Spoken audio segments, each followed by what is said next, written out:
Unmute myself. Okay. Recording activated. It's cute, right? Yeah. Oh, sick. Gotta get this. Yeah. Yes. Are you teaching? I'm very confused. I thought it was Friday. Yes, I'm a guest lecturer. Oh, okay. I'm just wondering, you know, because you met me at the Yeah, yeah, I met you, but I'm not actually, and I'm just listening. they're asking questions. And then, how many days are you doing? One. It's guest lecture. I'm not stressed at all. Thank you.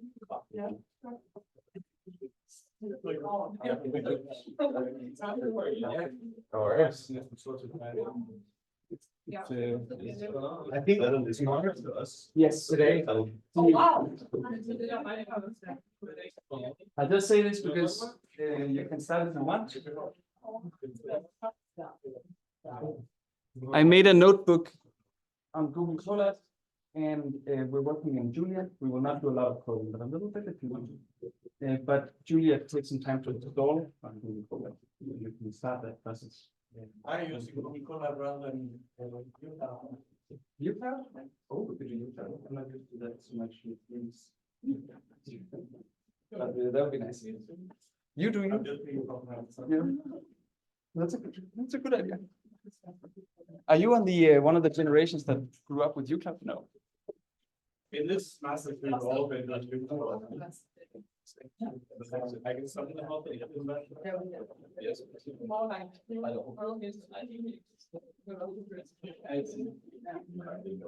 Okay, I should have done it.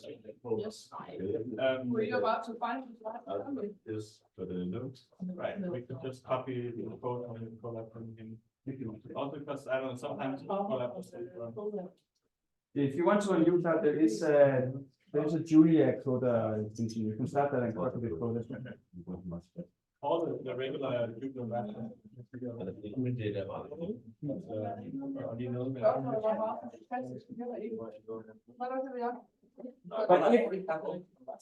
If you are using a UCloud, then you still need to install the package. So you can do because that's. Very good.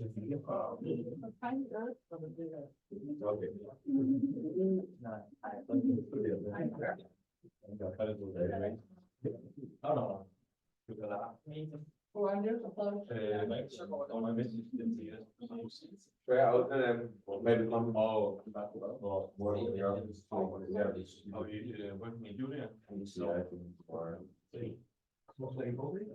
yeah. I don't know. It's something like we're doing something.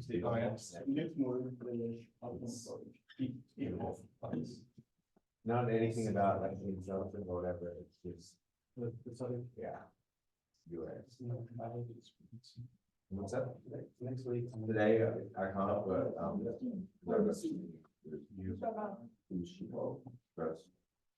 yeah, I mean, but Friday maybe.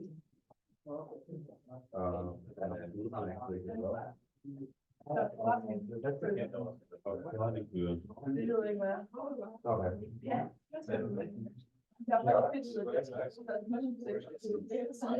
Well, I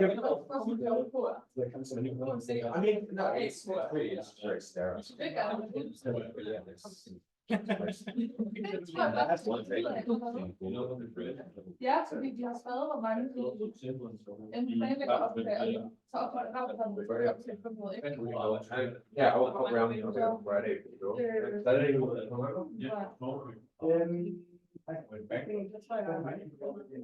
Oh, okay. Yeah. But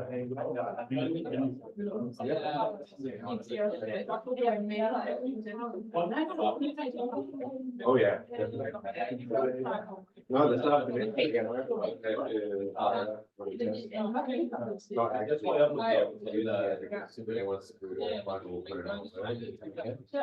It is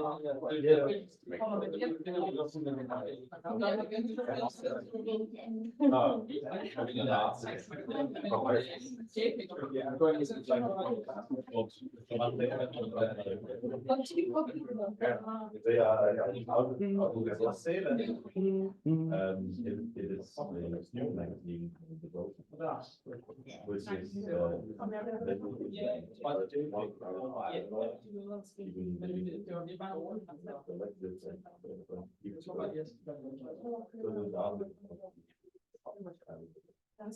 How come she knows that?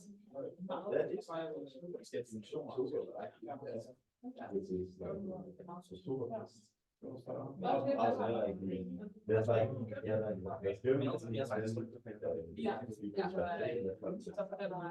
Yes, Mr.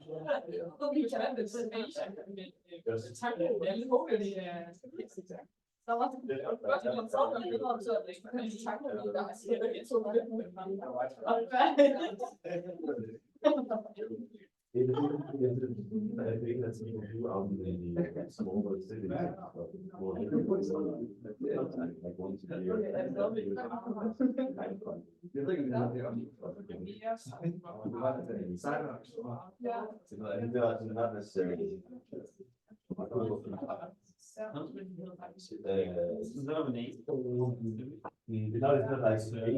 something that a lot of different brain small buildings have a let's host a party, let's do like a 200 writing.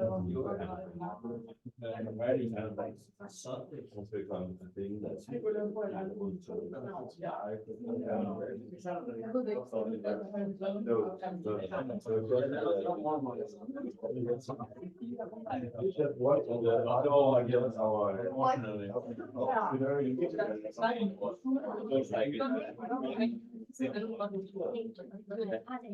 that's all right.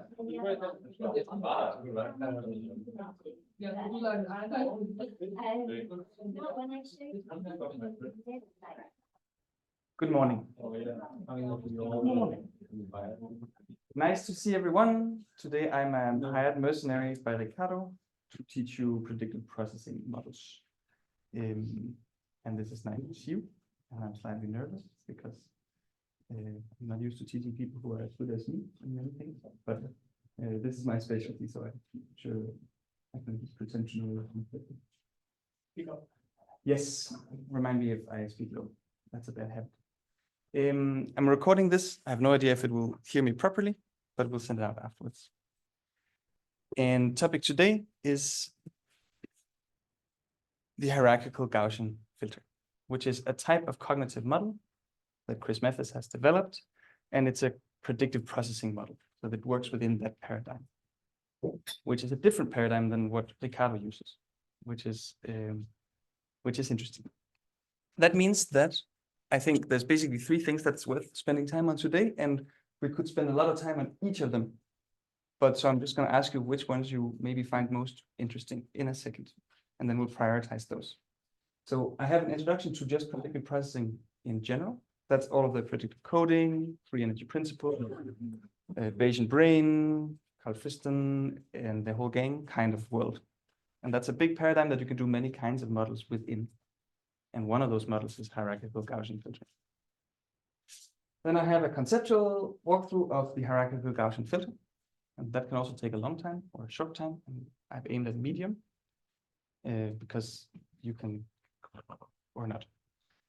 And then I've made Colab, and it should have been a UCloud, but I didn't know that you knew how to do that. So now it's in Colab, where because the software is in Julia, then the Colab has to install Julia.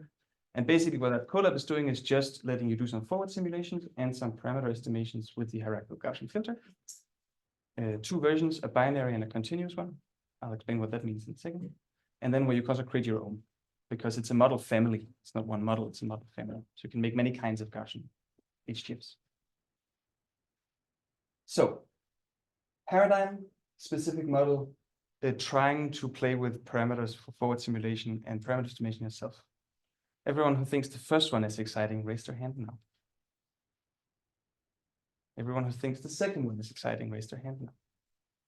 And everyone who thinks the third one is exciting, raise their hand now. Good. That means we'll focus on the first two. That means that for whoever who wants, there might be a bit of time in the end where you can try it out. So it's always nice to see what the parameters do in practice.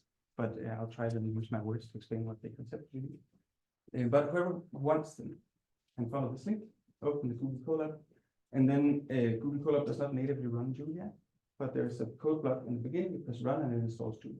That takes, I don't know, 15 minutes. When that's done, you reload the page, and now it's in Julia, and you can run what's done. Are the slides online somewhere?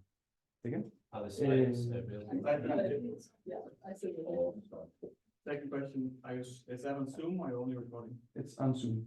Where's the link for that? We have people asking. Ricardo sent it out. Otherwise. I'll do that.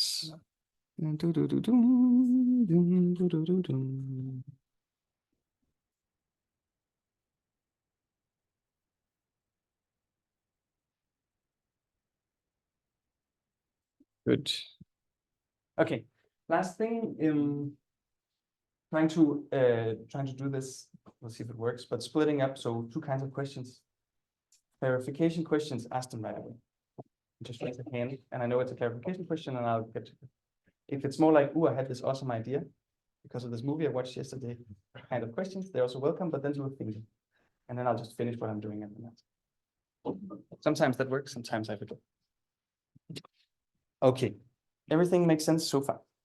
Then we start with predictive processing. And importantly, so there are a few paradigms for cognitive modeling that I have encountered. This is one of them. Paradigm meaning you say something like, "I think all models should be made like this." And then they have to be flexible enough to be able to deal with most stuff. And predictive processing should be that. Other paradigms are people who try to model the mind as if it was a neural network. They say, "Give me any task, I'll give you a neural network that does that." Or reinforcement learning people who say, "Give me any task and I'll give you a model of people where they do stuff, get rewards, and then do stuff more if they get rewards." And they do that. So from a conversation to pressing buttons to whatever, all of that can be modeled as if it was trying to get more rewards all the time. Fourth one is maybe the classic 80s CogSci cognitive architecture people, which are all the modules and the sending messages from one to the other and that kind of stuff. They still exist. And then the fifth one maybe is the cowboy people who take whatever they want and make models that fit the specific task without kind of caring if they fit with the other tasks out there. Ricardo and Josh are the fifth kind. And that gives them a lot of flexibility, but also not kind of a paradigm that they necessarily want to belong to, and that's fine. If you ask Josh, he says that committing to a paradigm like predictive processing is a straitjacket, and it's a bad idea because it forces you to do things in one way. And why would you ever want to do that? If you ask someone like Chris, he says, well, then at least you have some principles you're following, and at least you have some kind of overarching idea of what you're doing instead of just making stuff up as you go. I don't have a strong opinion. That's up to you, I suppose. But certainly within a predictive processing framework, some things become very natural and easy, and some things do not. Learning, very easy and natural. Inference, perception, easy and natural. Action selection, if you're Carl Friston, you find out a way to make that easy and natural, but otherwise it isn't. And stuff like memory certainly gets more complicated. So someone like Ricardo might use these models for the things that they are natural for, but not the rest. That's also fine. There are three major kind of components that make up predictive processing. There's the classical Bayesian mind, hypothesis, and models. Importantly, model-based, I'll get to what that means in a second. But then instead of doing just standard Bayesian inference, you do variation inference, and I'll see what that is in a second. But that's basically an alternative to sampling. And then finally, you have the guys from predictive coding who are more neurobiology-like, and they're like, oh, what if the brain was sending predictions down and sending prediction errors back up? You combine them all and you have predictive processing, which is often this is more brain level, and this is more cognition level, although sometimes these boundaries are left. And I'll go through each of these one by one. So I'll start here somewhere where you know already, because so Bayesian inference, this is what you've been doing this course the whole way. So I'll start just by recapping stuff you know already, but using my words, which might be different from Ricardo's, because then I'll reuse those words when we pretend that that's what also the brain is doing. So usually in Bayesian inference, of course, does not start with neuroscientists. It starts earlier. So in physics, people use Bayesian inference a lot. You have some stuff that you can observe, like light. You have some stuff that you cannot observe, like the sun. You have researchers, which is us, and then you want to make inferences about the sun based on that. And of course, this is the core loop that you get some kind of impulses, and like causality measurement. So these need to be causally related to these for you to properly make these inferences. At least we often pretend to. And of course, what you do is you make formal models, mathematical models of how this creates this, so that by measuring this, you can figure these. And for us, we do that instead with behavior, which we can measure, and then some cognitive stuff, which we cannot measure, but we can try to infer based on actions once we have them. And already now, I'll just introduce an important distinction. We call it observations when it's the stuff that gets into the participant. And we call it action when it's stuff that comes out of the participant. Yes, people also call it stimulus or input. And the actions are sometimes called responses, decisions, outputs, depending a bit on the framework you're from, but they're all more or less the same. Comes in, comes out. Yes. And these are both, let's say, from our perspective as researchers, these are both measurements. We have to control this, but not always. But when we put people in an experiment, we design these, and then we look at what come out, and then based on these two together, we infer the processes. And of course, we can often have something like this, where maybe this is the Scholar-Wagner. I don't know if you use the same equations, but you have a value you update it based on a prediction, the learning rate. And then afterwards, you take the value. And in this case, I made it just create an action, which is just sampled from a normal around the expected value. So basically, it's just saying out loud, I think this is going to every turn. And you might have some actual data where you get some inputs and they say some stuff, and this looks like there's a lot of noise. So probably we would estimate this crowd should be pretty large. But it also looks like it's learning, so the learning rate also is fitting. You know this stuff. Okay, and let's right. What we're going to end up with is a fancy rational Bayesian predictive processing version of this that can do more stuff, but also gets more clunky from that. Okay, yeah, and then you estimate parameters. You know all of this from before. Okay, one important terminology. Of course, the Scholar-Wagner model is not in the world. We don't know if people are doing that. We made it up. So we call this our generative model or our forward model of what's happening in the world. So you do forward simulations. The term in predictive processing is generative model because it generates data, but it's the same. So we as researchers have a generative model of the person, and using that, we can now estimate their parameters. Someone at some point said, what if this is exactly what the brain is doing? Exactly what the brain is doing, maybe even with a sampler. And so you have a brain, you have some environment. The environment causes something to come into the brain. So it has some kind of measurements, and it does inferences on the outside. And this is called Bayesian mind in itself. And for now, we're not saying anything about what kind of Bayesian inference, etc., etc., etc. Importantly, of course, and this is a sneaky move that often happens, things are flipped now. Because what is observations from our perspective as researchers is not the same as what's observations from the perspective of the brain.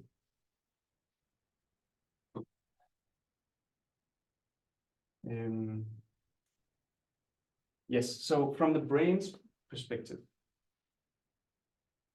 from the brain's or our perspective, the outputs of the world is what we see. The light that comes into our brain is the outputs of the world. And the inputs to the world is our actions.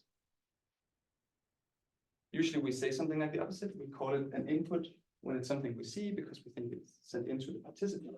And then out comes an action. But right now we are the participant and we're looking at the world. We're putting actions out in the world and inputs come back from the world as outputs. Yeah, it's important because they often get confused because you have these two layers at the same time.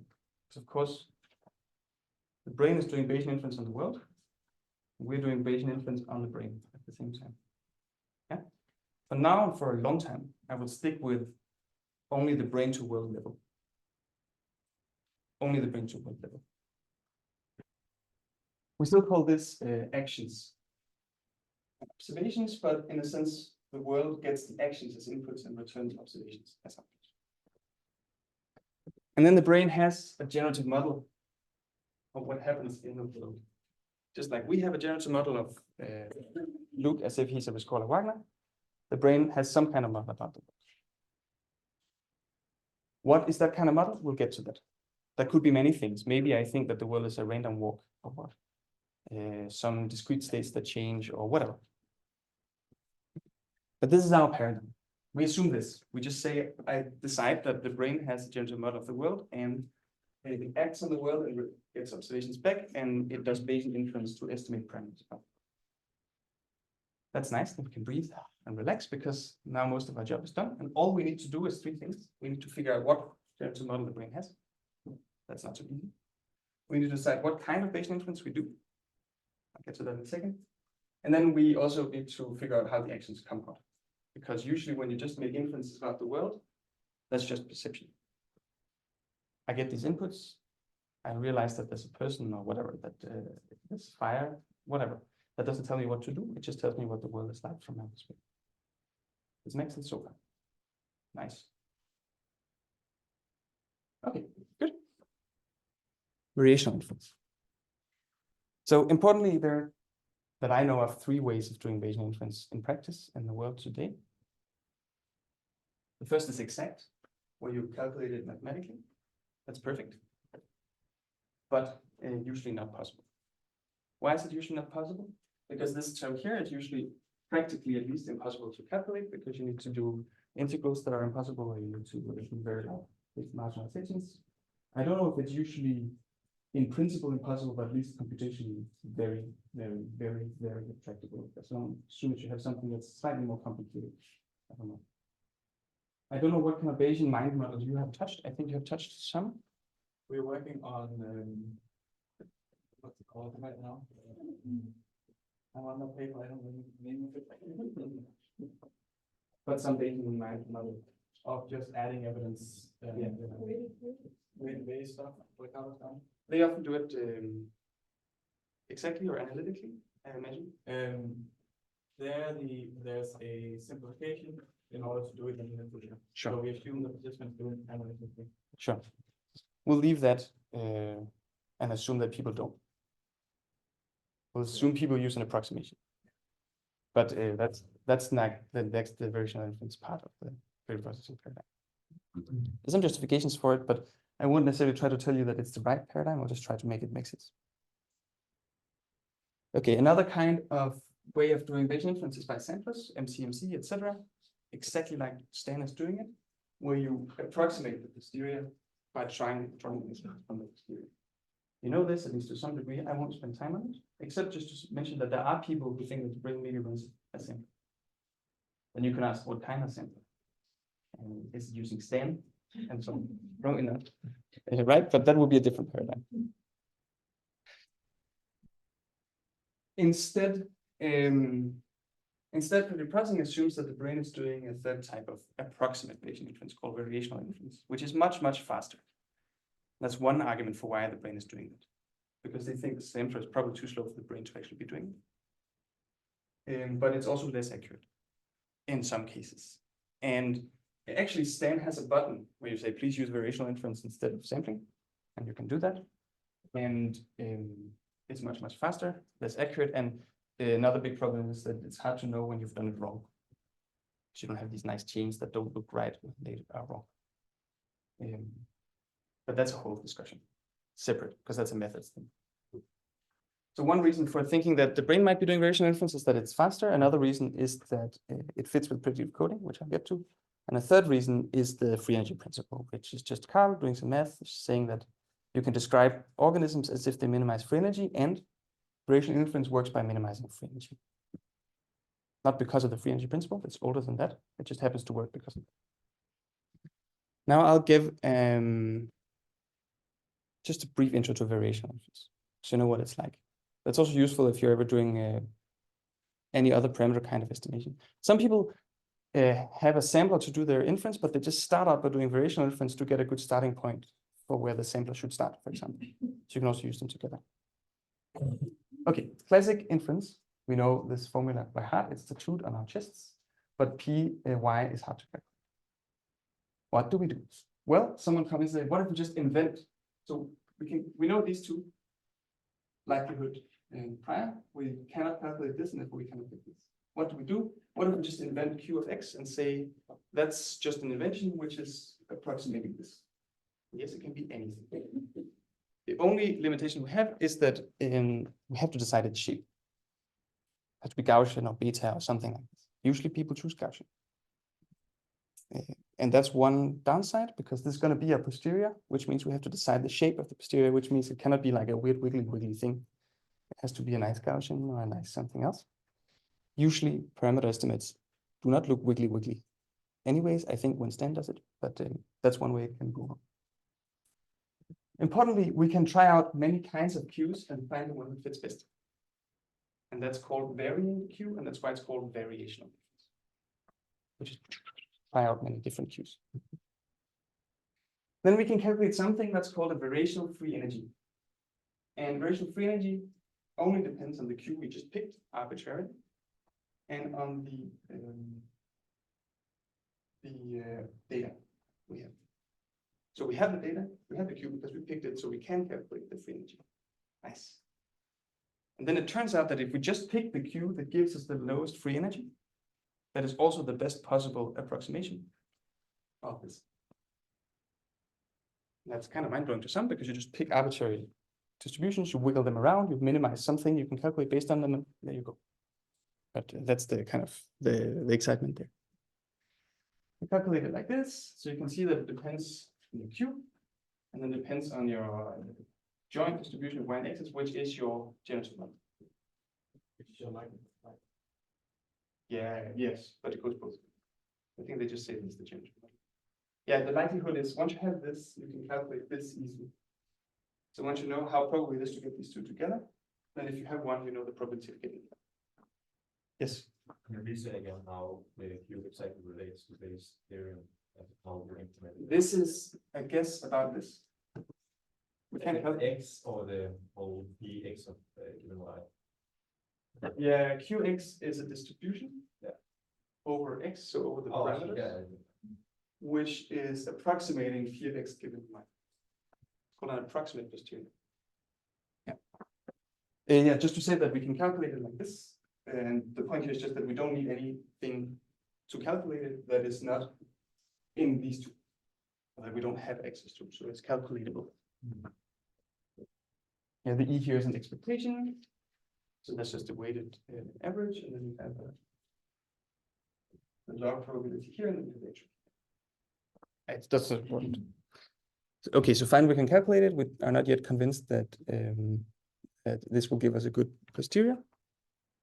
Oh yeah, and by the way, the reason it's called free energy is just because in physics there's a thing called Boltzmann free energy, which is also an energy minus entropy that looks similar, and therefore we call it the same thing. And no other good reason for the name, except it confuses absolutely everybody. Okay, but then you can do some classic algebra, and you can take the equation we just made and you can change it. And I won't show the proof for that, but it's not very complicated. But what matters is that you can take this and you can wiggle it around to become this. And here instead you have the difference between two distributions called K of divergence. So just measure how different two distributions are between our arbitrary Q and the true posterior. Basically, if this is large, it's because our Q is very far from the right posterior. If it's low, it's because we have a good Q that's close to the right. Our main task is basically still to find what's the right posterior. We cannot calculate this, so we get the Q's, and we want the Q that's similar as possible to this one. Yeah. This minus then this is called the model evidence.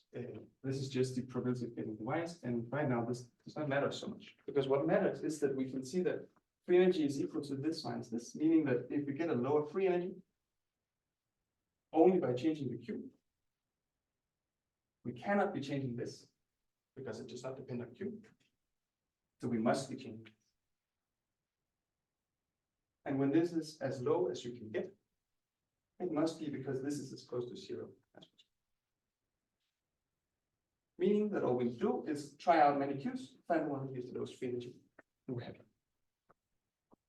It's not as easy as it sounds always, because you can get in local minima, because you need basically your gradient descent on this to find the lowest free energy, and sometimes it's hard to find the lowest free energy, and then you can get stuck with places and have a bad Q. That's one of the ways variation inference goes wrong. Except on the state, I'm saying that the posterior you can't calculate it, right? So Yes. this one you can't. So how do you calculate the term? It just turns out that this is equivalent to it, which is nice because then we have one way of calculating it, which does not depend on knowing anything we don't know, Okay, but we can use it to get this and minimize this, but then we implicitly minimizing this, which we couldn't calculate. So that's really nice. That's the whole magic trick. Okay. Why is this much faster than sampling? Because you're trying out a whole distribution at a time. Instead of saying sample this point, you go like, what about this distribution? We wiggle it a bit, we wiggle it a bit. but doesn't it take much, like, doesn't it require more to look at a full distribution than the single point thing, I or no? probably this calculation is slightly more complicated than calculating the probability of a single It's, point. I don't know. when we sample, we calculate both the value of the point and also the gradient, which is what's most expensive for us then. But here we only calculate the value of the point. And for a whole distribution. Or rather for the parameters or the sufficient statistics of a distribution choose. So you say, I have run a Gaussian with this mean and this standard deviation. What's the free energy? Okay, change the mean and standard deviation. So you have only 2 dimensions to change. And that's making it easy. I'm sure that there are cases where, I don't know, all sorts of stuff, but at least it's known for generally being much faster. But you have the much higher risks of ending in local minima and being sad and confused. A tiny, not so important note, but just that you can also rewrite it like this, and you can see that by minimizing free energy, you also maximize your accuracy. That's the probability, the expected probability of getting the Y's you actually got. So you're also going to get a posterior that makes you get the right predictions for data on average, but also minimize at the same time complexity. So you don't want, I don't know why they call this complexity, but it's how much you have to change the parameters around from the prior to the posterior to make it fit the data. And they say it's bad if you have to change a lot, because then you have an ill-fitted. Like, and some people would say that this is actually what you're trying to approximate when you use information criteria. Yes. So usually we have this, we want high accuracy with low complexity. Yeah. And we get this for free as the claim by minimizing free energy, because we will, if we minimize this, because there's a minus here, it flips, maximize the accuracy. And this is just the weighted average probability of getting the Y's we do have. So that is the log line. Yeah. Yeah. Given the posterior whatever. So given the posterior parameters, it's not so important, just to they have like longest average. So one way is this that we see, we get the accuracy up and we get something they call complexity down, which is slightly different. Usually, people say complexity, that's the number of parameters. Right? And then someone like Chris and there's this cool guy called Mike or something who's a carbon model of a very brilliant. Also say that's not complexity. Then someone like Chris would say complexity is how much you have to change your model to make it fit the data. Interestingly, complexity is defined not for a model, but for model and data. And this Mike guy was like, yeah, but that's also just an approximation of this other thing, which is something like blah, blah. But so that's a whole discussion. I don't know so much about it. Just know that if you pick the posterior for your parameters, with the lowest free energy, it should have high accuracy and low complexity, and balance it out by itself. So you don't have to put in some arbitrary punishments for number of parameters. That's the height. But there is an arbitrary punishment, which is that they are 1-to-1. Yes, I think they would say this comes out in a principled way. And that should then be the right balance. But you can ask Ricardo, he will have much more criticisms about variation inference, and that's fine. I also do, and there's a reason I use sampling for estimating parameters also.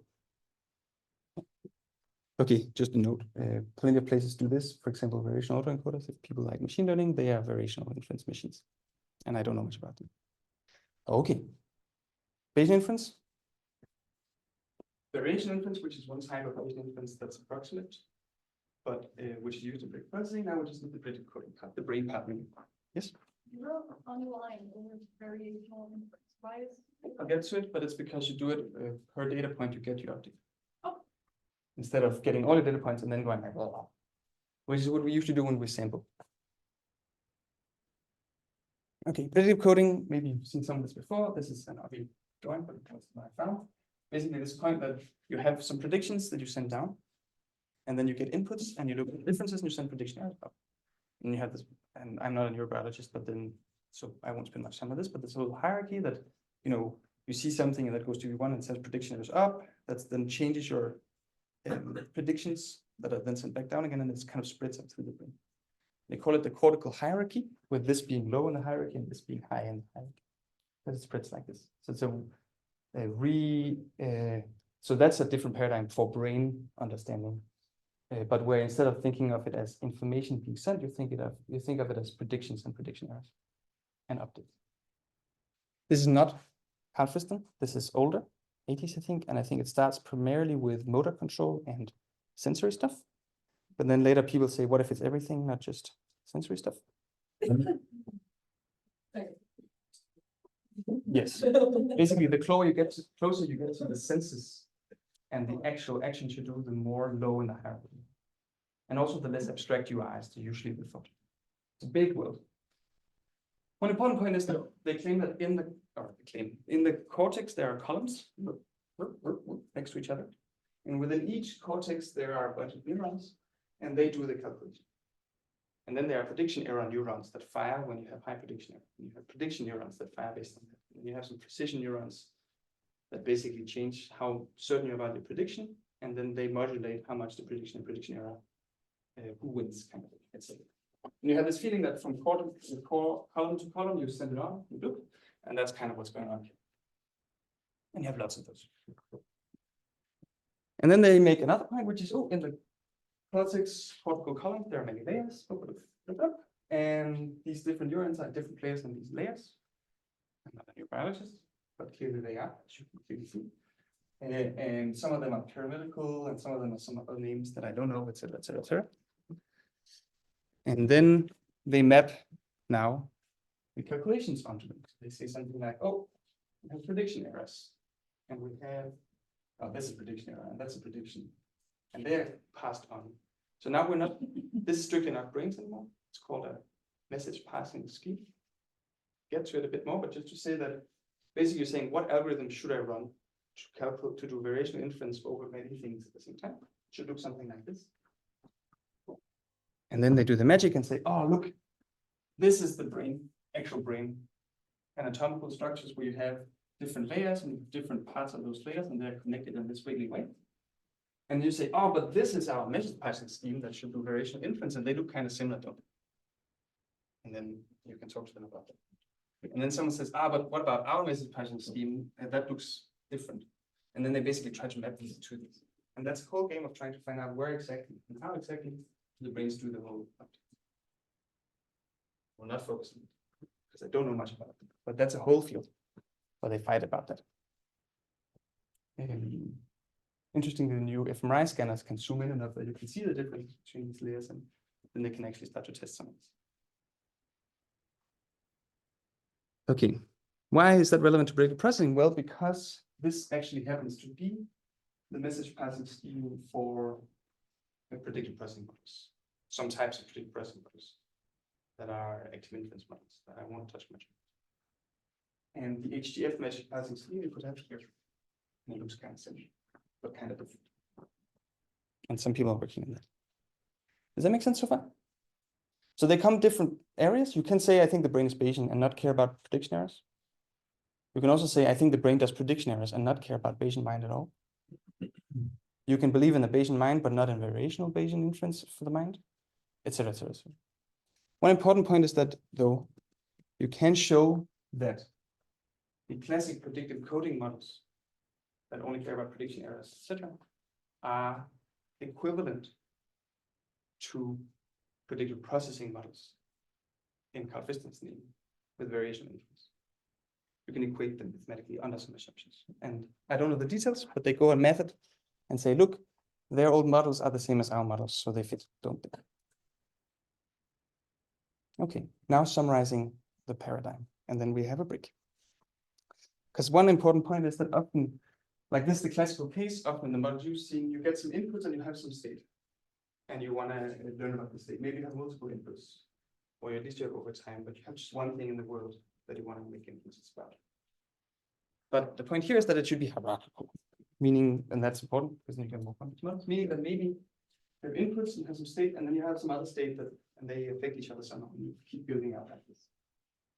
What matters is that suddenly we're kind of removed from the actual inputs. So we need a way to get from there to there. And that's the way where they say, oh, I get an input, now I can use that to update my belief about this. Once I have a posterior about this one, I can use that to update my belief about this one. And this one. So they spread it out. And that's why it becomes this prediction error thing. Looking like this. Does it make sense? So basically, we have these big models with many things in the world that the brain is trying to estimate. Not just how fast Luke is moving, but also if he's hungry, whatever. One nice way of spreading that out and therefore making computationally tractable, which happens to also fit with predictive coding, is this way, where you split it out, doing it state by state and doing it with prediction and prediction. Yes. Okay. One downside, so usually variational inference, you do it with gradient descent. You can also find update equations. So you just have one equation for how it's where you're gonna end with your gradient descent anyways, which means you can do it with the math. So you don't have to say, I think the brain does gradient descent. You can just say, I think it does it with these equations. It's faster also. But then you need to find those equations by hand for every model you make, which sucks, unless you're a mathematician and loves it. But of course, some models like the HGF automates that. And that's why you can make many kinds of models with it without having to do the math. I'll get to that. Okay, summary and break. If you believe in predictive processing, then you assume that people use Bayesian inference, specifically that it's variational inference as a prediction error minimization process. You think that it's often a hierarchical generative model that people have. Yeah, said this with prediction errors. You think that maybe the brain does it in some way like predictive coding. And if you do active inference, which I won't talk much about, you just also assume that actions are also created like this, exactly the same. That's all nice, because then we only have one question left. Only one question left. Everything else is solved. We know how they select actions. We know how they do all of that. The only thing we really need to care about is what kind of generative models do people use. And that means if you speak to a predictive processing person and you want to talk to him about anything, you have to ask what generative model does your participant have? And you can fight with him about. But the rest you cannot really fight with him about because it's part of his paradigm. And so the HTF is one specific type of generative model. Yeah. Just before we close, just to say, why on earth would you assume all of these things? Someone like Chris would say, there isn't a question of whether the brain uses Bayesian inference. Not even a sensible question. You cannot argue it. You can just use it as a tool to understand what the brains do.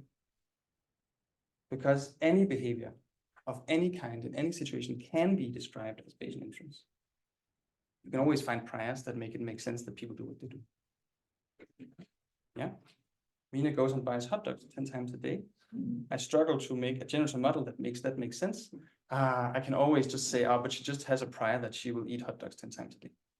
You know? So no one can give me behavior that I cannot explain with this paradigm, which means no one can come and falsify. They can give me behavior where I really have to struggle to find a generative model that will make it come out, but in principle, that's possible. That means no one can ever tell me I'm wrong. But they about the paradigm, but they can tell me that it's useless. And that means that that's what the argument should be about. And that's why someone like Josh says, yes, that's all fine, but I don't think like this. I don't like thinking like this. And it limits my creativity and makes me a worse modeler, so I'm not gonna switch. And someone like Chris maybe says, oh, that's really nice. Now I just learned this way of thinking and I can use it for everything, and that makes me much better and efficient as a model. Okay. Also, like this final question, what kind of generative model do people use? Is the one we're all interested in. It's a huge question, right? And it's the same question kind of, you're also asking if you're not doing predictions. Yes, although Maybe with different implications. if you're a cowboy, maybe people don't use a generative model. So reinforcement learning has no generative model. It just goes like, oh, reward, oh, right? And it doesn't care. And like something like a wind stable shift, not doing any difference. Definitely not.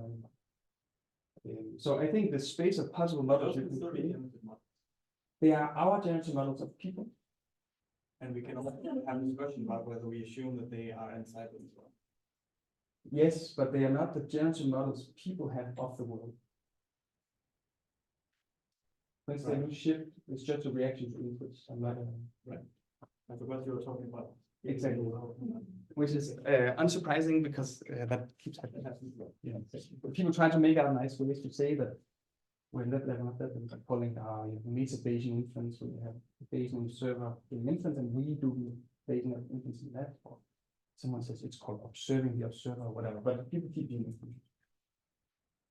And when you say cowboy, you mean people who don't have a paradigm? Yeah. Wild West kind of. Yeah. Okay. Exactly.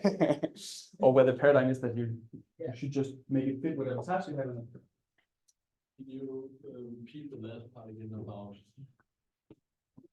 the wind stable shift, that it's not a model that people have, but it's.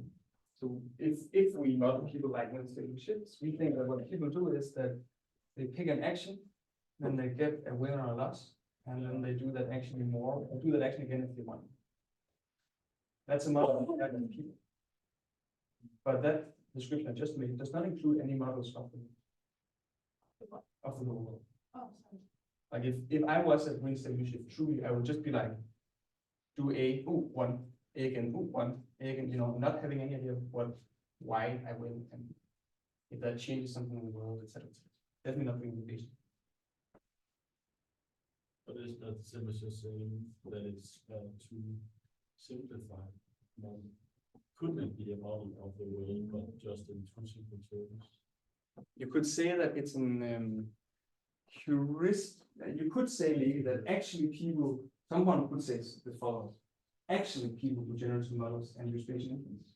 And when you model them and when they do shift, you're just making kind of a rough approximation of the right model, which would be that they have a generative model where you know that if they do that, that changes to get the winner.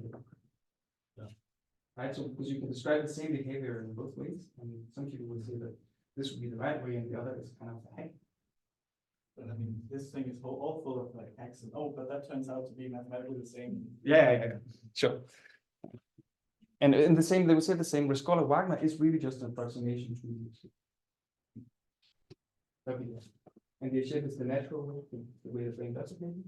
And the Rescola Wagner is something some people found out a while ago works. And why does it work? Because it looks like the shape which will be. You don't have to believe that. But that's one kind of way.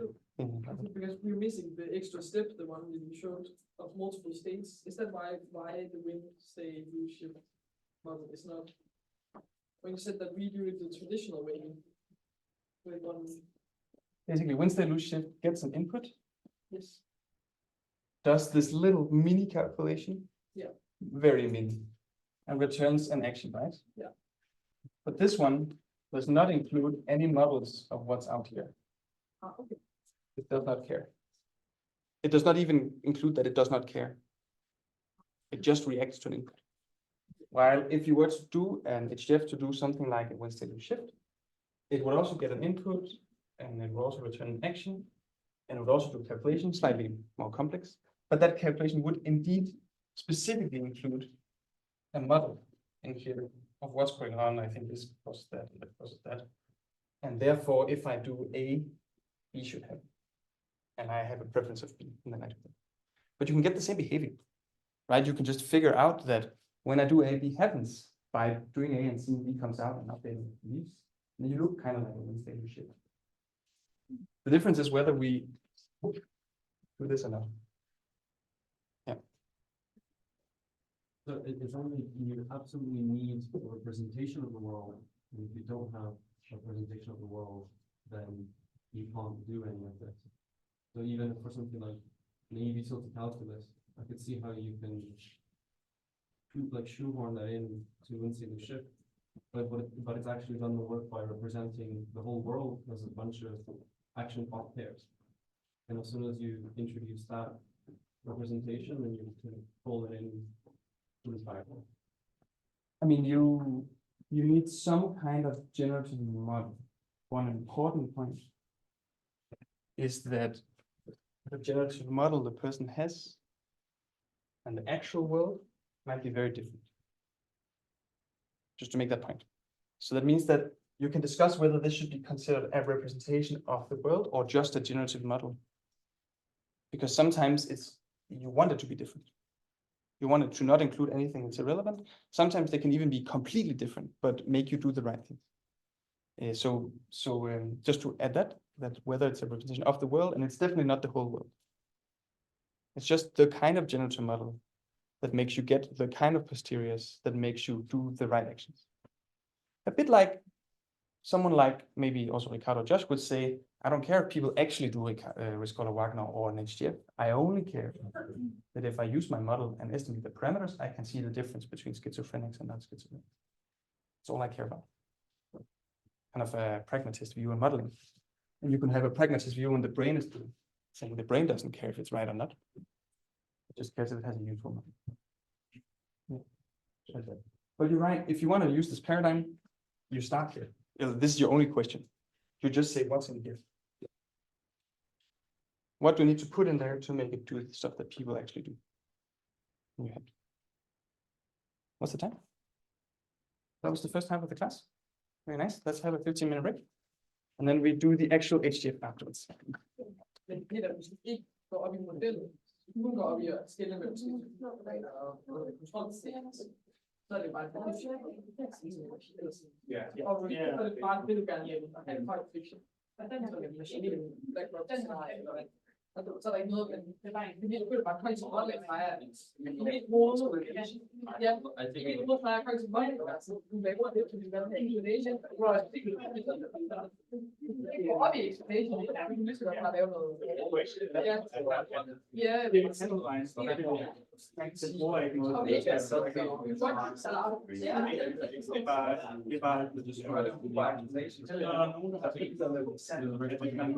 Nogen siger, hvad betyder det?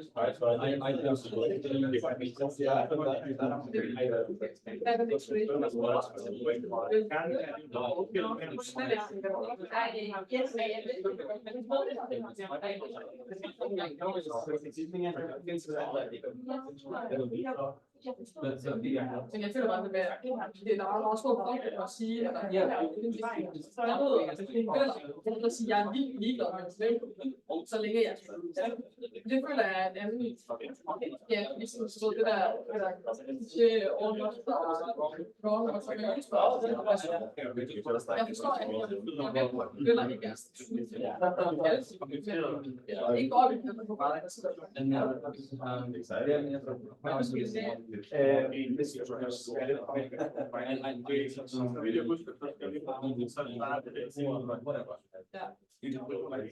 I also don't consider you need holistic explanation.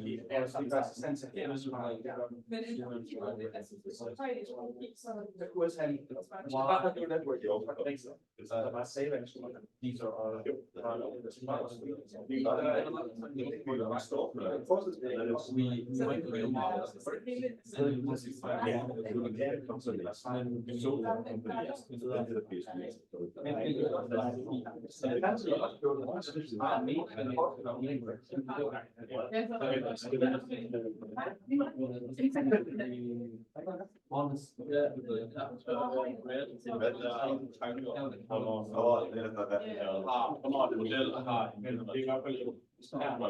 Fordi der står der jo aktivt, der siger man, så snakker man om, at der er noget mere kaos, der er latent. Gør man ikke det? Noget, der er latent? Ja, altså,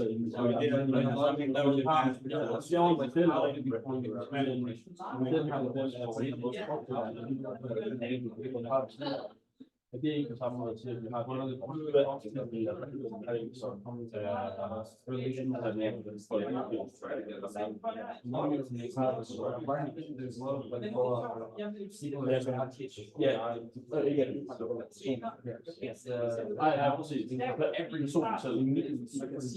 Men så er der jo selv det. I think that's when you were like in the first place when they started teaching stuff, they just had a robot and you had to walk in like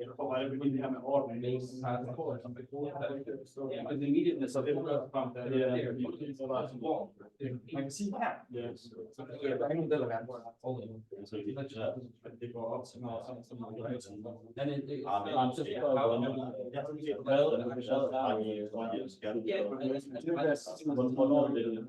you can use like models, it's not unstable.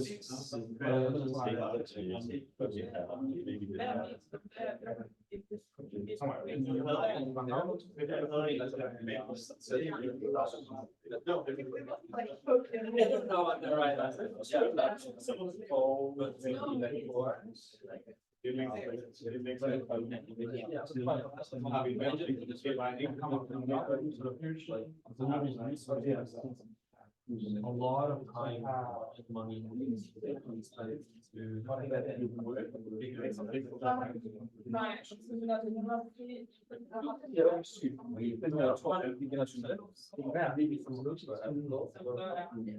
foran observation, så laver vi den I just feel like this is her er en specifik model.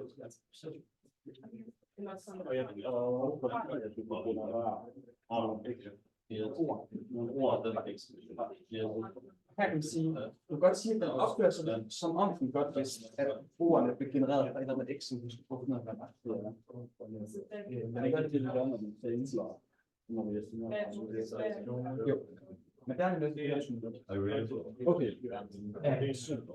Okay, så det her oversvinder, men personen har ikke så tror jeg også nogle generationer. Det er bare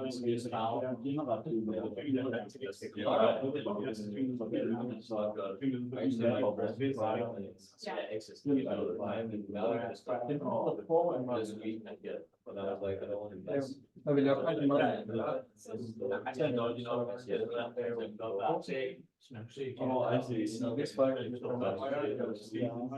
Det kan vi, fordi vi har naturligvis hver action. Så vi gør det, når vi laver institutioner af mennesker. Forskellen er, jeg tror, mennesker også gør det, når vi laver institutioner af mennesker. Så laver jeg en at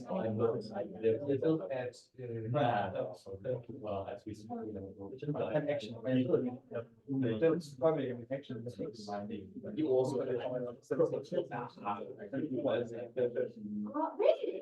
Eller laver jeg handling A, bare for det vil jo være det over, så det skal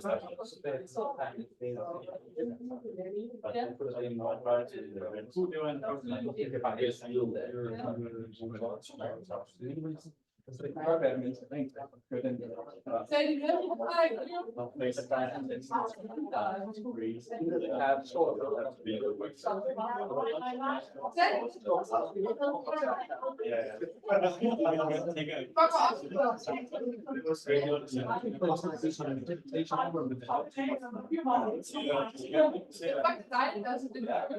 Men de er stadig så siger,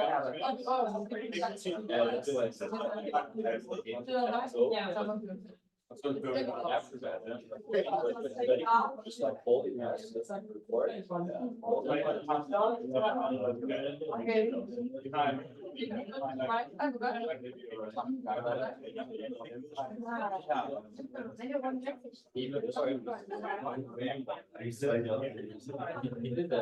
Ja, og det har jeg også sådan lidt så den er bare på en anden måde. Ja, det er jo that's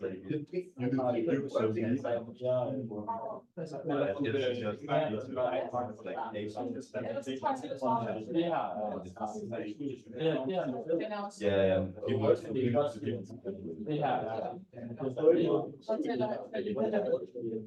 You can do so many things. Begge de her to.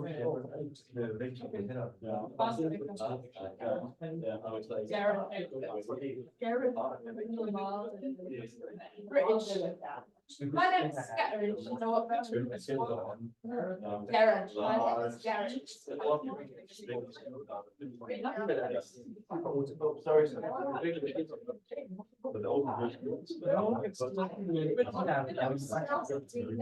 Se her er De venner her, der var godt at arbejde. nogen vil måske kalde det her mere abstrakt, eller hvad kan jeg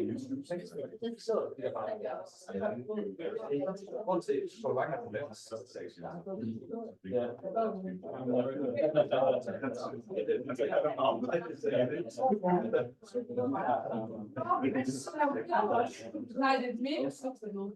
Og det kan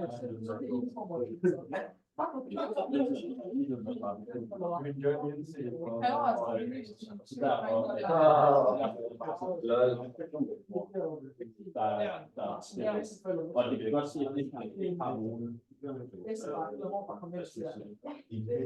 At det her det ikke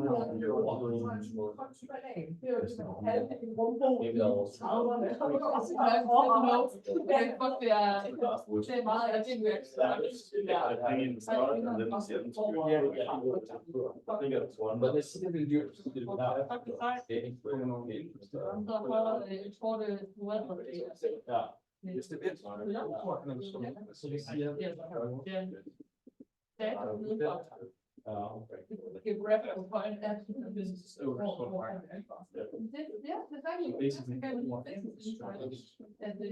the one of them class I my master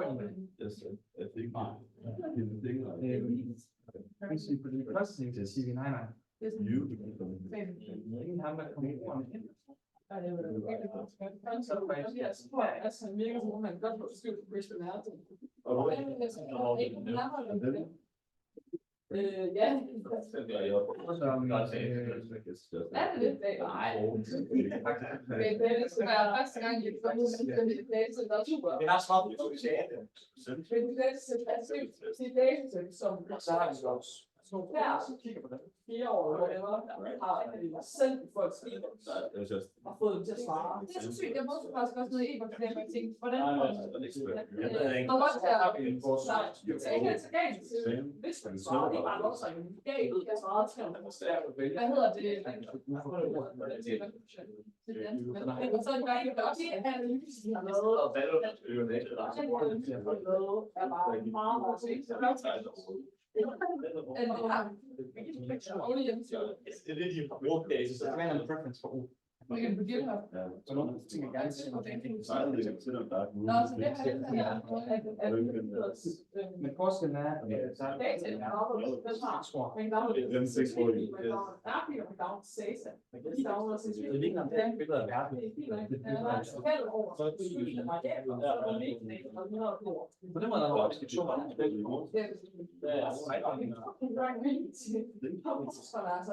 Altså, fordi man kan ikke se, man kan godt se, man kan ikke se, hvad hjælper dem. Og jeg tror, det er noget, Nej, vi ved ikke, hvad det er, betyder i brug. Så kommer der det her. Ja, men det står i nogle steder. Der er ikke steder. Jeg skal ikke have det. Det er lidt smidt. Og så står det helt overgivet.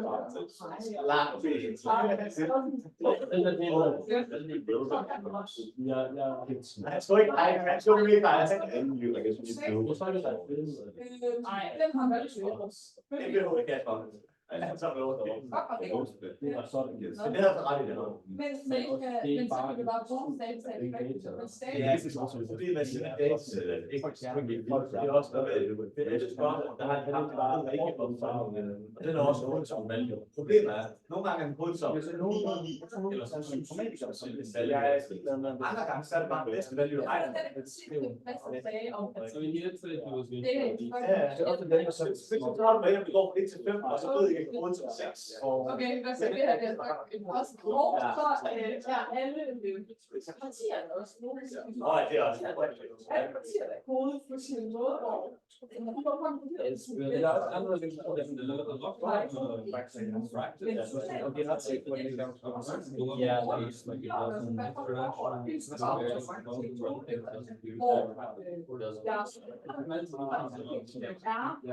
it was an Hvilket jo faktisk er smart, når man så skal gøre med så nogle gange er det bare helt smart. det gør jeg virkelig dårligt. Så der er virkelig noget data af, altså du skal ikke have det ret spændende data. Så er det kun det Der er overvejet ud fra, de har svaret på mega mange, de har svaret på, så længe der er valgt, det er særligt på en del af det, så er det jo bare sikkert.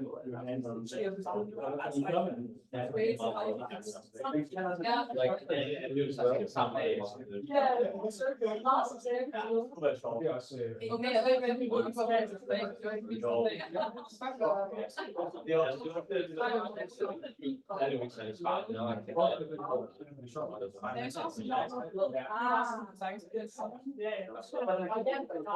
Yeah, but I think it's vi var lidt så langt, hvis vi kom tilbage. Vi kunne have faktisk været nogle besøg for. Der var noget i 2022, men så har vi den om det om 2 år. Og hvor vi var helt tilbage til. Ja, men så sker der nok skærter. Ja, det er nemlig det. Ja, det er nemlig det. Ja, der kommer vi til det. Men de overvejer også en interesse. Også det, vi er nødt til at kategorier, men der er jo nogle af mere faktisk har sætter op på markedet. Og så ser man har stemt Enhedslisten, og jeg har ikke været tegnet sig, der er bedre end det forhold. Det kan ikke rigtig evaluere, at vi skal spille, det er jo det, der men der er sådan lidt til at starte. Og så synes jeg, det er sejt, at har det. Der er mange ting, der ikke må sige. Jeg var ikke når der kommer en nyhed, og det er jo også spændende at navnet der er en her, der er vores ja, det er næsten sådan noget, hvis bare du er, men vi har så, der er mere, man bare det gælder på den, så er der så godt, du er,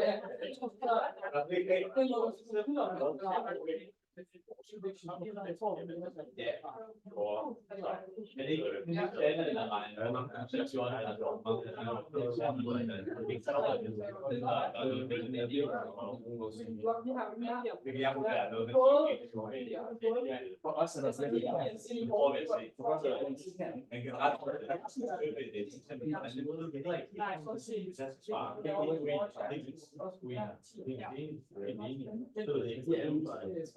men generelt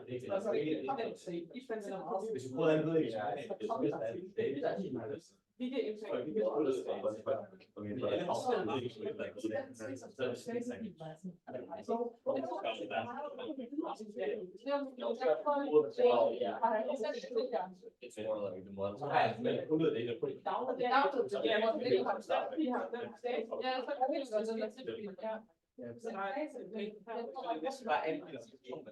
nej, hvor ligger de nok, så det kan jeg troede bare, at det var noget,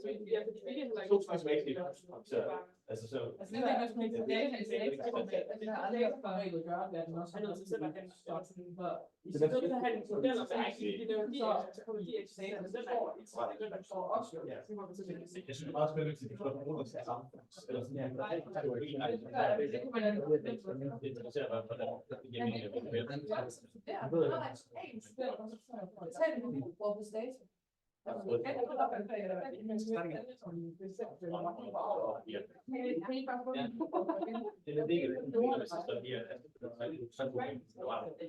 Hej Julie. No, next time we're around. We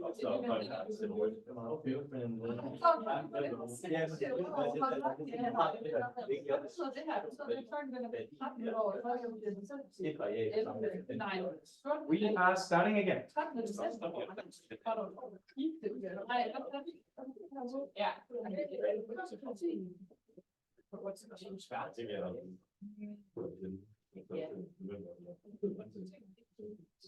How are people doing? Does this make a little bit of sense? I think it froze on you. I've spent quite a lot of time. Oh my God, it's so for these things to become kind of messy. Yeah. Are everyone happy with? Is everyone happy? We're continuing on to the HDF. Good. Otherwise, ask me. And I'm happy to go into theological discussions about predictive processing. But for now, we'll kind of zoom in on a specific type of predictive processing model, the hierarchical Gaussian filter, which is useful when you have continuous states in the world that people try to estimate, which are changing faster or slower. But as I'll say, you can also use it for, so those continuous states can be many things. It could be the probability of a binary observation, for example. That means that you can use it for many kinds of. Okay. So often people, classically in predictive processing, you get a task, you say, oh, people do this task. And you say, okay, now I have to come up with a general model that fits that task exactly. Now it's written, nice. Now I have to go and do the math and derive the update equations that people would be using if they had this general model. Now that's done, nice. This already took me a long time, and definitely somebody who's just a mathematician as well. Nice. Now I need to code it in method usually. And then I can do my frame distance. Long working path, and means you can't reuse your models for it. But then people have started to create more generally applicable models. So they say, oh, what if you just had a model where you thought there were some discrete states in the world and they affected some discrete observations? Oh, now we made the update equations for that case, which is a lot of cases. So now as soon as you can take some task and think of it as if there was discrete states, you're good. And then they say, oh, okay, so a rat moving in and then going left to right, that's discrete states left to right. So we can model it like this. Oh, someone who sits and can choose between getting a hint or money, and then the money gets higher and higher. That's discrete states. You can model it like this, and then you keep going down. You find a bunch of things you can model. Sometimes easier, sometimes not. That's the Markov decision process models, which I will not touch. Those are the discrete ones. Instead, in the HDF, they start out by saying, yeah, fine, but what if you sometimes need a continuous variable in the world that people need to deal with? For example, movement, probabilities, or exchange rates, or whatever, and that's about it. What would you do? And they start out by saying, okay, simplest case possible. I have some continuous observations, and they come from some distribution in the environment.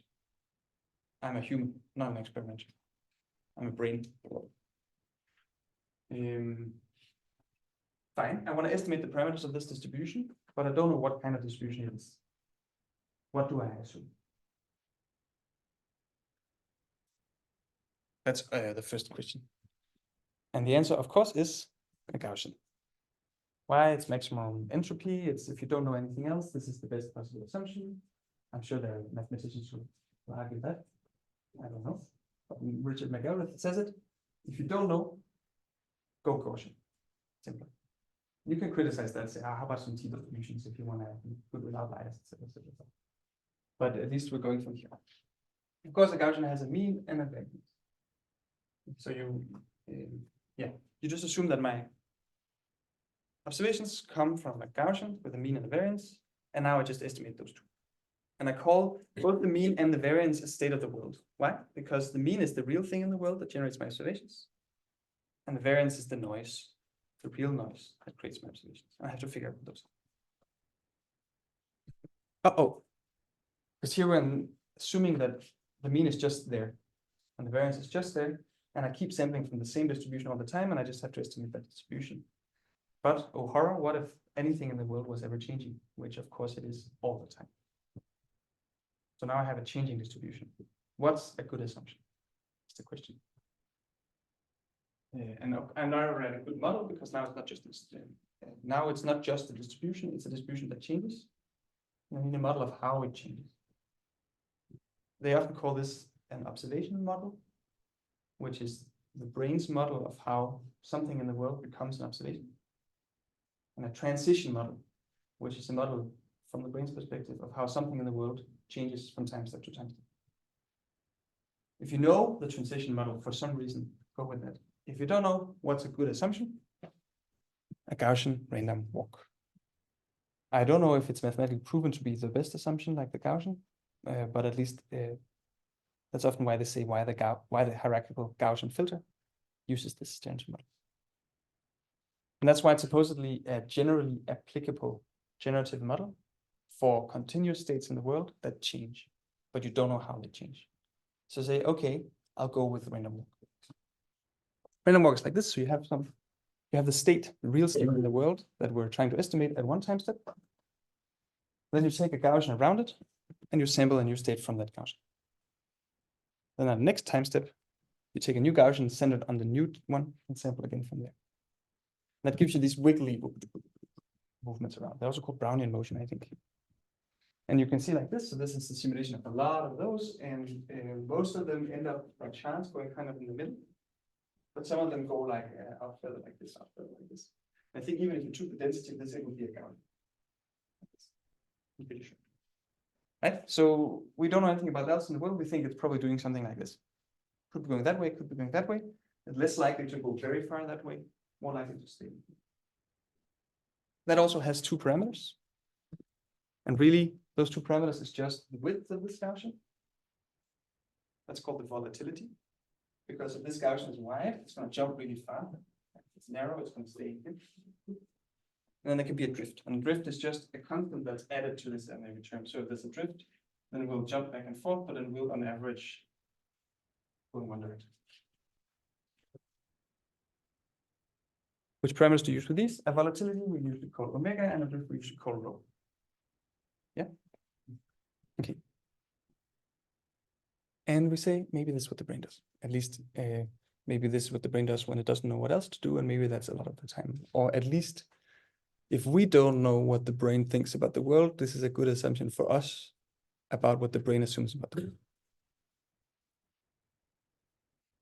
We write it like this. So this is the simplest possible exchange you can have. Here we say we have some observations. They are sampled on every time step. Oh yeah, that's the next bit. So we have one state in the world. It's called X. So for now, there's just one state. It's not hierarchical yet. Yes. Okay. And then we have a U. I don't know why they use U for observations in HGIF, because usually U are actions in control theory. That's really annoying. But often U is the word for observation in HGIF. You can use whatever letters you want, of course. We think U on every time step is sampled from the Gaussian, and the mean of that Gaussian is X. So we're observing a state with noise at epsilon. But X is changing. How's it changing? It's a random. There's something that wiggles around in the world. We're trying to follow it, but on every time step we also have some noise from the community. That's a rho, so a drift, and an omega, so the volatility of the random walk of the thing in the world. And there's an epsilon, so a noise from our observations, and you can have a bias too. So that when actually X is 2, I still see a 3 usually. For the rest of these pictures, I'm going to remove the parameters because they are the same for every node. Input nodes have bias and noise. Gaussian random walk nodes have drift and volatility. Okay. And then what you think that people are doing is that people are getting these U's, so it's great because they observe them, and they want to figure out what X is. And they use variation Bayesian inference to figure out what X is given the U's. Just like this. That's called inverting the model, model inversion.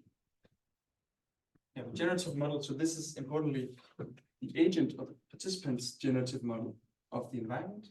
So the person thinks that there's a state X, which gives them their observations.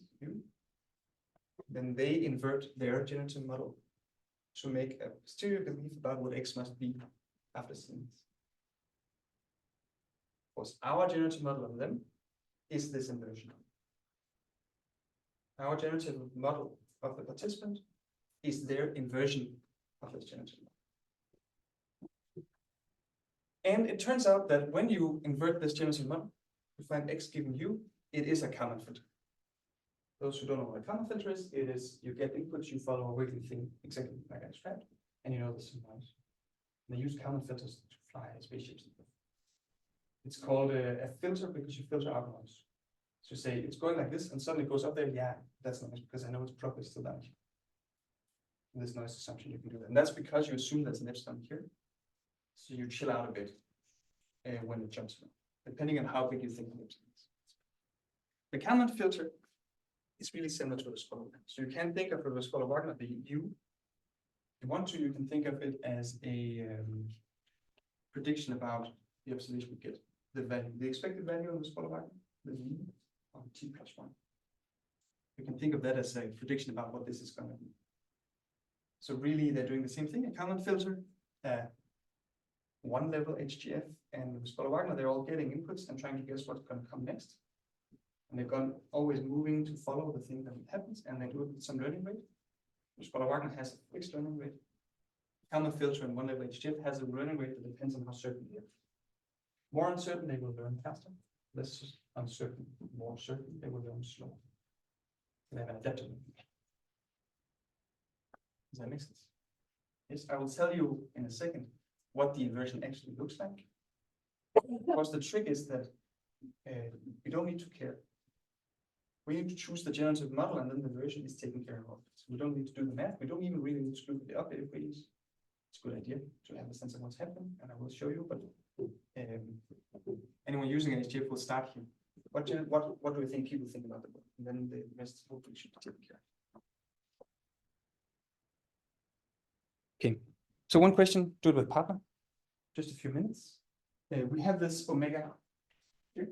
So that's an assumption about how volatile the world is. In other words, how fast the world changes. Technically, the width of the Gaussian in the Gaussian plane of world. How should that affect your learning rate? For high volatility and low volatility, what should the learning rate look like? If you finish, do the same for the noise. Go. Yes.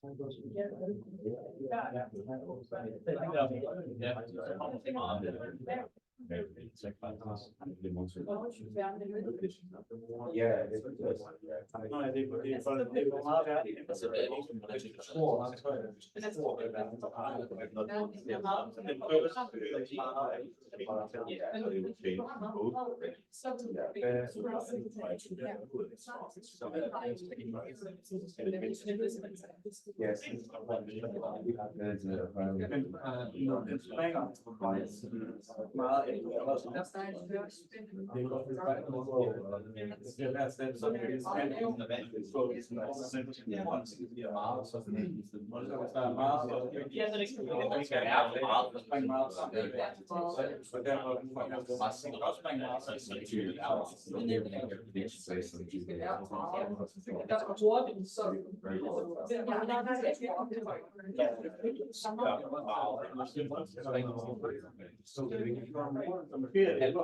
Very certain that it's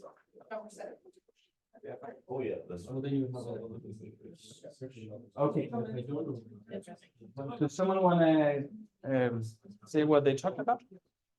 I was punked in perception action for picking winner.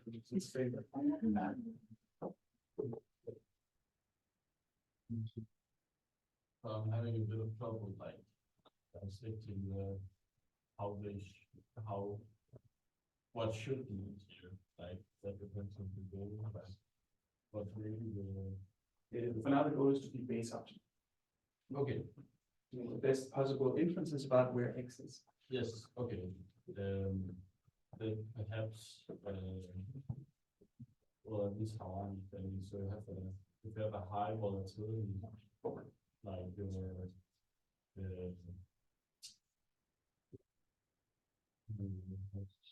like your experiences, whatever jumps around a lot, and maybe your learning rate should be lower in that case to not like overburden or overweight the large variance.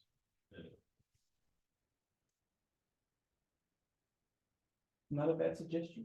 Yeah. Does anyone have the upside? And we'll talk about which more. Well, I just imagine if you high volatility, there's advising values you can take, and therefore you're uncertain, you can make your learning rate quite high. So generally, if I'm in a highly volatile environment, what I know now is not so useful in next time step. So I want to learn fast. Because the world is changing, so I need to keep up with it. While, of course, if I'm in a highly noisy environment, where my observations do not reflect the actual state very much, I do not want to learn too much, so I lower my level. But Say that again? if I'm in a noisy environment, Yeah. where the real estate is here, but I get, and even though it's moving, it goes like this, I want to not jump too fast. So if there's a high width of this Gaussian, I want to chill down with my learning rate. But if the volatility is high, I want to speed it up. But high volatility can also look like noise, right? Yes. And that was what you were talking about. Yes. And I'll get to that in a second. So for now, and this is one of the comments, filters problems, it assumes the level of volatility and assumes the level of noise as parameters.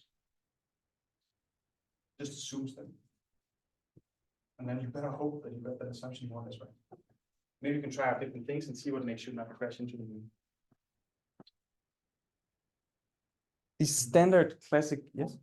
I'm just wondering, like, so if you have a distribution that's, if you have high, so that's, if you have high, then it's like, well, is that the other one? Yes. Yeah, so what you're trying to do is you try to predict what's gonna happen next, Yes. right? Yes, you start by trying to find out where was X actually, Okay, and then you can make a prediction about what's gonna happen on next time. okay, because I'm just wondering if you're trying to, if you have a high learning rate and grow from like some, you have this distribution and you grow here, and you end up here, and then you try to predict what's gonna happen. But then because it jumps around a lot, The next then, Gaussian, then that's gonna be like, the next Gaussian is centered on the new state okay, in the range one. yeah, So if it jumps far, next time the Gaussian is here. yeah. So then you want to be there more than you want to be somewhere over here. But how do you know if that's gonna match?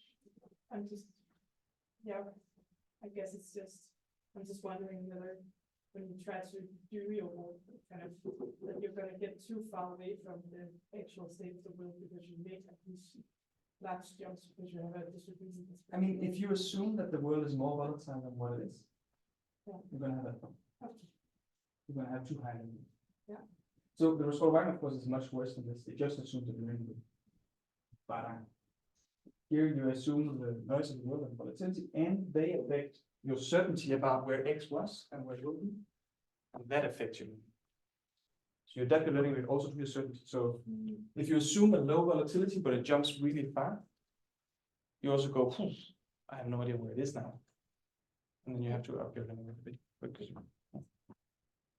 the one thing we're going to end soon with is that you can have the HDF estimate the volatility and the noise as you go and try to separate them. And that's sometimes possible and sometimes not, depends on the inputs. Okay, so this is the classic Chris's PhD HGF. The continuous two-level HGF. And what we do here is we say, what if there was one more state in the world? So now it's hierarchical, because we have states that we cannot see. We call this X model for now. This is also a Gaussian random walk that also wiggles around as it wants. And we also want to find out what that is. But importantly, this controls the volatility of this. We assume this is our general model.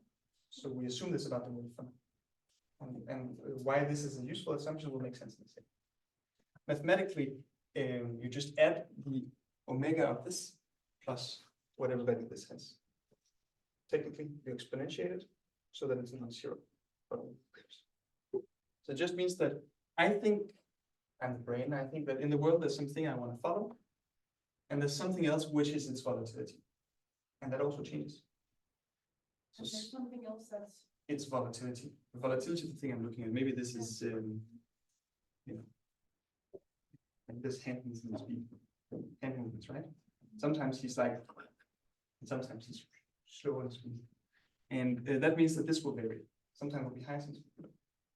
The fact that this is my generative model now means that I will also try to estimate this, given this, given this. Which in other terms means that I will adjust my expectation of volatility depending on my data. Which in other terms means that or in turn will mean that I will adjust my learning to fit the environment as it is more or less volatile. So this was the excitement first when I made this, like, woo, you have the common filter for mice, but how about a volatility sensitive common filter? And have you heard of volatile, like changing, like environments with changing volatility? Of course you have, that's all environments ever. Okay, so this is nice. Note that this is also Gaussian random walk, which means that this also has a volatility. Right? We assume a volatility of the volatility of the state. Etc. When you start. You keep it. But we were already looking at the volatility, right? So now we're looking at it explicitly. Yeah, so here we assume a fixed volatility. Now we add something which is changing, which means we can accommodate changing volatility. But of course, once we have something that's changing, we have to think of it as a Gaussian random walk, which means it has a volatility. Yeah. And so often what people do is they say, okay, what people have this in model, they invert it to estimate the volatility in this, and then they create some action. Maybe they say out loud, I think this is going to happen. Simple. Well, doesn't matter so much, but you have some action that usually depends on your belief about where X is currently. Let's say if you want to run away from Mendes brushing hands, then your action is whatever takes you the furthest away is where X currently is. And then you estimate, for example, the volatilities here. So basically, you ask this participant, how volatile does he think the world is? If he thought it was very volatile, he would learn fast and therefore he would act like this.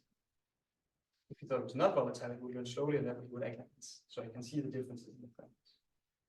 Instead of estimating learning rate, we estimate and assume volatility, for example. Just to make sure I understand, before we had the volatility of X at a given time step. We still have it, but that was the only thing, so to speak, that we had. But now we are also looking at the change in between time steps, so that I have. No, we had a fixed volatility. In the first one, there's only one volatility for the whole time series. The whole time. Yeah, that was just one parameter. Let's see. But now we add a changing state, which is not a parameter, it's a state. It's going to change, whatever you want to call it. It changes, but then it has its own volatility. And you ask, how far can you go? You can go as far as you want, but usually the volatility of the volatility of the volatility of the volatility of the volatility of the state. Assumptions about that do not affect my beliefs about the state very much. Therefore, they do not affect my actions very much, and therefore I cannot estimate. And therefore we do not care. Yeah. Okay, we call this a volatility current because it controls the volatility of X, and we write a purple dash line. Why is it a scalar not a parameter? This is a terminology I use. It's often a bit confused, but parameters are things that do not change that we estimate. In my head, and states are things that do change in the depends on parameters. So in the Scholar Wagner, the expected value V for a state because it's not a fixed parameter. Hence the stuff will change around. And then the fixed parameters, like the learning rate, we often estimate. They kind of might use different words. What matters is that this changes as a consequence of inputs and parameters. And it changes between trials. Yes. No, yeah, between inputs. That's what we're trying to do. So it basically just means that like once you move once you do your random walk with your X, then the shape of the distribution is changing. Indeed. So you assume that maybe the volatility is changing. Now I also am trying to figure out what the volatility is. So an example is this. It's from the tutorial. So this is the exchange rate between dollars and Swiss francs in 2011, I'm sure. And it doesn't matter, it's continuous observation. And you can see this, and the green here is our observations.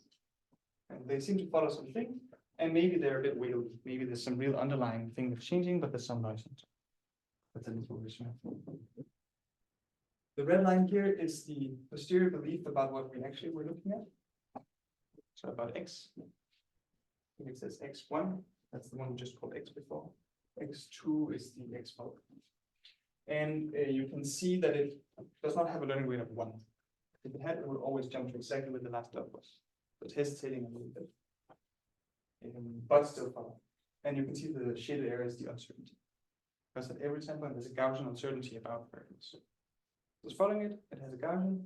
You cannot see it, maybe you can see a bit, but its uncertainty will be changing depending on where it goes. But I think in this example, it's more or less the same certainty-ish all the time. And this is the estimate of the volatility. And you can see that the volatility estimates go, I think, more volatile now. And also here, and that's exactly those moments where things really change really fast. Too fast for it to be noise. But can't be noise because it goes in the same.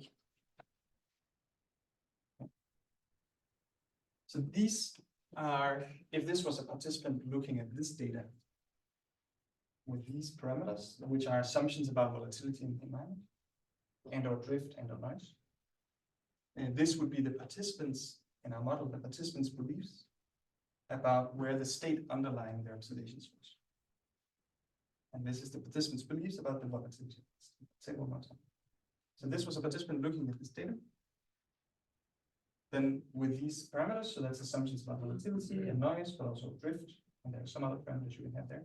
Also your starting point. These are the beliefs about the underlying state that creates the observations and the volatility of those states. These beliefs and actions, we cannot observe these directly, but then we usually add another part to the model saying something like, maybe you give them the task saying, please press button 2 if you think the world is volatile, and press button 1 if you think it is not. And then you just take this number and whatever, put the threshold, and you can make something smarter than that, but just to point out that going from here to the actions is not for free because it's not active inference. Does that make sense? Yes. Shouldn't the action be that that they have to plot like make a dot in the next sequence? Yeah, that will predict the next point. Yeah, predict the next point. But then you just put it on the action. Yeah, for example. Yeah. But does it make, I mean, you can learn the drift and then you can make an informed prediction about the next point, but otherwise isn't the best prediction just do whatever you did in the previous trial? If there's a drift of 0, Yes. your best prediction is equal to your posterior about where it was. Where it was in the last trial. Yeah. But not Because the data you got, but your belief about the underlying thing. Yeah. Basically say, I get this point here. I think it was actually there because it was just up here right now. So I don't have a thing wondering it. So I think it was there. Our next time step, where should it be? Well, I have some uncertainty and I'm going to increase it. What about when you have multiple trials, like you want to predict the next 10 steps? You can do that. Doesn't the uncertainty just explode? Yeah. If you say I want to wait for 10 steps, it goes like this. And depending on how high your So it's a very assumed flexible or model. estimated volatility is, Right. it will increase faster. Yeah. It's a very flexible model. Yes. Which means that it's predicts very wide things when you're predicting far in the future. Yes. Because it's flexible enough to, oh, okay, the world could change that much. Yeah. So no, you can also add, I'll say that, but you can add a drift parent to this. So you say, I think this drift, but I think it's changing. Please tell me what the drift is. And then it might say, oh, it's going up, and it's not because of volatility, it's because of drift. So it will not increase my uncertainty that much, but I will think it's going to. I'm just since that this is a time series of consulting with money, then it's always about predictions in the future, right? Sure. Well, that's what that example is bringing up. I was just thinking about like because it's following it very well in the past, Yeah. right? There's almost no uncertainty. So they will Following call all this, the- especially in this one without a drift, it's useful as a noise filter, which means Right. 2, 3, 4, 5, 8. Keeping that I think. So, with these, change in the environment over time, Which is constant, is or which is direction. Yeah, you can have a assumed drift, or you can have a drift parent where you learn the drift as you go. So that way, you do both. So for each node, you can assume a constant drift and assume a constant volatility, Yeah. rho and omega. But then you can add another state that controls either of those two. You can have what's called a drift parent and a volatility parent. And then because those states will be changing, you will also be saying, I think there is a drift and I think it is changing. These phase give me what the drift is. And this should be approximately base optimal. If the model's correct, then it's going to be. If you have the right generative model, yes. We are actually working on ways to grow these networks, like model selection stuff, but that's not my job. Now this window works. You all see Bianca.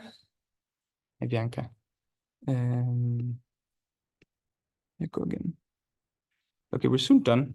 So we will not be coding much in the but that was the plan. But if you want to, you can go and like, here's some inputs, here's some parameters, see what happens kind of. I'll just finish this briefly just by saying in what's called the generalized HF, you can keep adding states like this. So you can see, I think the noise of the U changes. So please give me an estimate of the noise as well as the volatility. And it can sometimes tell the difference. This is not my model. Someone else has used this more specifically. You can also have multiple inputs. So maybe you have,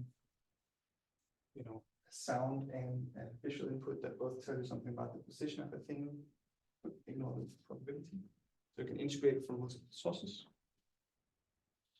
And they can have varying noise levels. So that we did here. So exactly what I showed you before, 2 inputs to the same with the same parent. So 2 observations of the same thing, but with varying noise levels. And here we do a simulation where we change the noise, right, of the one input and the other input. And you see that it learns, oh, this one is noisy now, so ignore it, please. Oh, now this one is noisy too. And you can see that it's more uncertain when they're both noisy. Are those on the same scale, or is one the third one is exponentiated? These ones. So Lillian, who's my general, keeps saying that it's usually okay because there's the scaling can be fairly arbitrary in the inferences because you have that. They're not the exact same scale. But the scaling is still mapping onto like at least the first list. Yeah. Is the standard deviation of your Gaussian. Yeah, basically, I think the further you go away from the actual inputs, The harder it is to understand. yeah. I mentioned drift parents, so you could also have drifts in the noise and learn over time that the noise of this one is increasing, but this one is not, or something, whatever fit your experiment. A nice note, you can also have binary stations, ones and zeros. It's a probability of getting 1 or probability of getting 0, and it's changing. You learn that probability as it's changing, and you even have a volatility parent. So when it goes like the probability is 0.8, but then suddenly down here, it will like, oh, volatility increase, I need to adjust. And you get something like, It's like at that point you're just into your cognitive modeling stuff and you can do whatever makes sense. yeah. From here, So, it's a so the main thing is that this is a random walk rather than a fixed state. and rather than a scroll line or something. Yeah, so rather than a sort of Wagner, you have so predictive processing the generative model of the world with where you think people think there's a random walk in there. That's just true. And you might say that the Wagner is just a kind of bad approximation of this. Because it has a learning rate and it follows the thing, but it doesn't know how to adjust its learning rate. Why not? Because it doesn't know that there's a world out there that's changing. It just kind of jumps around. Just to show, this is an estimate of a probability, right? You can see that many that appear will say, oh, I think it's high probability, or I think it's a low probability, whatever. And you use this in like reversal learning tasks. For example, you could easily plug this into a gambling task or something where you're trying to learn some money stuff or whatever. Anything that's a continuous number you want to learn and you don't know how it's changing. Of course, many of these tasks are not made with changing things.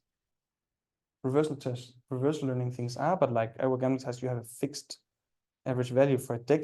So then being able to learn the volatility doesn't help matter much. So in those tasks, maybe the Scholar Wagners do just fine. You can also do categorical inputs where you learn probabilities of that, or even transitions between categorical steps. Okay, and just to end it, I'll just say that there are always 3 steps. So you calculate a belief about where it is, make a prediction about the next time step, and then you always have a prediction error, which is basically how different these two are. And how to calculate this, we don't need to know. It's nice to know that these are the values we might care about. There's some intermediate ones, like the surprise and stuff you can calculate too. But usually all the models I've seen use these or maybe these. So some models where they say, oh, I think people's reaction time depend on the prediction error, or depend on the surprise levels. And then they say the action of people is the reaction time, for example. Or also somewhere they say, well, I think that people's confidence, new work, so hard, but people's confidence depend on the certainty about where they think the thing is. Turns out it doesn't entirely. Sometimes high certainty in the HDF and people saying low confidence in them. What does that mean? Maybe the HDF is a bad model, or maybe of this case, or maybe people's confidence is depend on all sorts of weird stuff, and not just how certain they would be if they were a Bayesian observer with a decent model. I'll just show the equations, but not for long. This is prediction step. Prediction and the view time step is the old one plus your expected drift. Drift has a constant drift plus the effect for each parent. So you can also have many drift parents. The certainty depends on the previous certainty and some expected volatility. And the expected volatility is also a constant term plus the effect of volatility. Just to get a sense that that's what matters for those. And as you can see, I'll get to that. The updates, the change in certainty depends on the prediction, and this is the prediction of your parent, the certainty of your parent. So if you're uncertain about the parent of the node, you'll also be less certain about that node. Makes sense. So if I don't know what the drift is, I don't know where it's going to go, so I have to be less certain. And here you see something you might recognize. This is previous belief plus something multiplied with prediction error. This looks like a score line. Prediction error here is literally the same as. And that's basically your learning rate and then precision somehow combined. Yes, so it's called a precision weighted prediction error. Yeah, well, and that basically here's your learning rate. And this is your learning rate if your child is a value child, and this is if it's a volatility child, so they change a little bit. That's not so important, but basically these are the same equations, just depending on what kind of errors there are between things. They get slightly more complicated when it's the volatility you make predictions about, but you can just do it. So, or you don't have to care. And finally, the prediction error step. This is normal prediction error. Looks just the difference between where I thought it would be and where I think it is.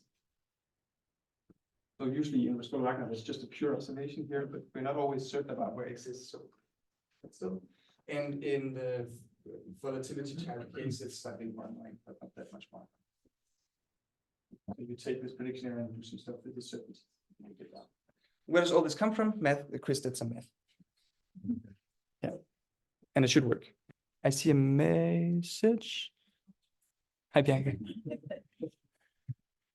And finally, I just wanted to mention this, that you do the response models, and often you just make them report their prediction or their beliefs. Sometimes you do maybe a linear regression where you take all the uncertainties in the whole thing and you combine them into their confidence or their linear regression. It's kind of weird theoretically. Works okay. Yeah. Wait, what is that, the action step or? Yes. So the action part, the response model means after you now have a belief about the world, what then do you do? And then this is one of the classic models of reaction times is that they are just a linear regressions where you have uncertainty about every state. So more so doing spiral. Yeah, for example, or the surprises or whatever. This is not my. I haven't done much of those. I just know they exist, and I think it's kind of weird. Wow, of course, the brain is not doing a linear regression. Maybe it is. I don't know. It's our model of people's brains. Yeah, and in a way, People mixing approaches. yes. As Chris would say, yes, our response models are not principled yet. We are too complicated to figure out. We are working on an active inference AGF, where you very briefly you just say people have some predictions about the kind of inputs they get, and then they pick the actions that minimize the expected surprise. So they do things that make their predictions come true, but also make them. But does that make our reaction times? No, I don't know if there's an active inference model of reaction times yet. But join the cult and you can make one. Good. And yes. Okay, there's just a few minutes left. I'm out of slides. You didn't skip some. Yeah, I just skipped these last ones are just saying usually people care about volatility, but maybe you care about assumed drift. It's also your initial belief. Sometimes it matters what you think people start out thinking, but often they get convinced by data quickly, so it's not so important. And you also have coupling strengths. So if you have many nodes that all affect the same one, maybe you have 3 volatility pairs that all affect the same thing, you can kind of attune how much each of them matters separately. Similar to our multivariate correlations, or is it some other weird thing? Just want to know if I can put it down. There is a multivariate HDF where you have Are they correlations or are they some other weird thing? no, there's just many things that all affect the same. But there is indeed a multivariate HDF with a multivariate Gaussian. With no, yeah, that's just meaning, let's say you didn't have 1 but 3 states that all change my excess volatility, then you can kind of say one matters more than this. Oh. And Chris wants to make this into a neural network. A neural network. Layers and layers of states like this. And who knows what will happen? We'll find out. Okay. Thank you. I hope that was a little bit interesting.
Are you ready?